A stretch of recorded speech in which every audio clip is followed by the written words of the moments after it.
லைஃப்ல ஒவ்வொருத்தருக்கும் அந்த நாள் தாங்க ரொம்ப முக்கியம். எந்த நாள் அப்படின்னு யோசிக்கிறீங்களா? அதை பத்தி தாங்க இப்ப சொல்றேன், நல்லா கேட்டுக்கோங்க. நம்மளை சுத்தி இருக்கிறவங்க எல்லாரும் நம்ம என்ன பண்ணாலும் தப்பு கண்டுபிடிப்பாங்க. நீ தோத்துருவ, நீ பண்றது எதுவுமே சரியில்லை அப்படின்னு குத்த சொல்லிட்டே இருப்பாங்க.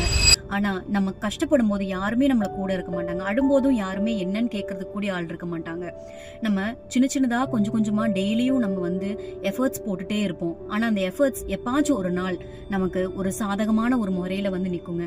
அந்த நாள் இருக்கு இல்லையா, அந்த ஹாப்பினஸ், அந்த ஒரு சந்தோஷத்தை நம்ம எப்படி கொண்டாடுறது அப்படிங்கறத மட்டும்தான் நம்ம பார்த்துட்டே இருக்கணும். இன்னைக்கு கஷ்டமா தான் இருக்கும் ஒரு விஷயம் பண்ணும்போது, ஆனா நாளைக்கு நம்ம அதை பெருசா கொண்டாடும் போது நமக்கு இருக்கிற சந்தோஷம் அது அளவற்ற சந்தோஷமா இருக்குங்க.